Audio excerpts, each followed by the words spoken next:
আমি ছাড়া অন্য কারো কাছে যাও, তোমরা ঈসা নবীর কাছে যাও।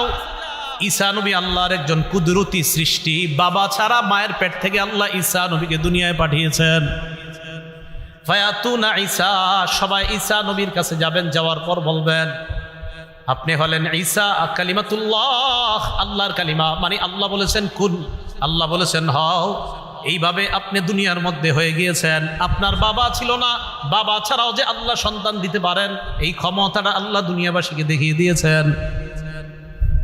ঈসা নবীকে বলবে ইশফা লানা ইলা রাব্বিকা, ঈসা পয়গম্বর আমাদের জন্য আপনি আল্লাহর কাছে সুপারিশ করেন।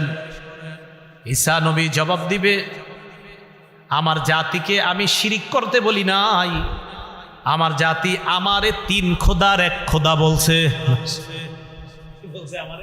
তিন খোদার এক খোদা, আমি এক খোদা, আমার আম্মারে বলছে আরেক খোদা, ফেরেশতাদেরকে বলছে আরেক খোদা।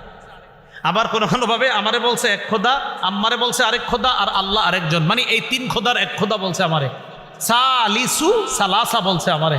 তারা বলছে আমি তিন খোদার এক খোদা, নাউজুবিল্লাহ। আমি এগুলা তাদেরকে কখনোই বলি নাই। আমি চিন্তা করতেছি এগুলো আমার বিরুদ্ধে কি ধরনের অভিযোগ করলো, তো আমি টেনশন করতেছি, আল্লাহ এরা যে আমার বিরুদ্ধে অভিযোগ করলো, এখন আমি কিভাবে জবাব দিব।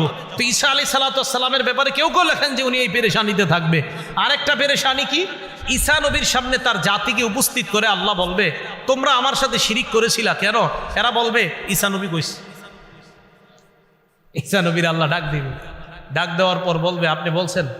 তাফসীরের কিতাবে আসছে ঈসা আলাইহিস সালাম এটা শুইনা ওনার মাথার চুলগুলা খাড়া হয়ে যাবে রাগে, মানে রাগে খাড়া হয়ে যাবে। কি কয় এগুলা?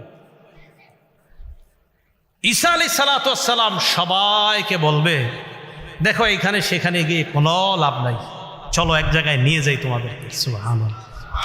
তাহলে সব নবী পাঠায়া দিছে, ঈসা নবী নিয়ে গেছে। বুঝেন নাই? সব নবী পাঠিয়ে দিছেন, ঈসা নবী নিয়ে গেছেন। কারণ ঈসা নবীর পরে আমাদের নবীর মাঝখানে আর নবী নেই। ঈসা আলাইহিস সালাম বললেন আমার সাথে চলো। সবাই রওনা করছে, গিয়ে আমাদের নবী মুহাম্মদ সাল্লাল্লাহু আলাইহি সাল্লামের কাছে সবাই উপস্থিত হয়।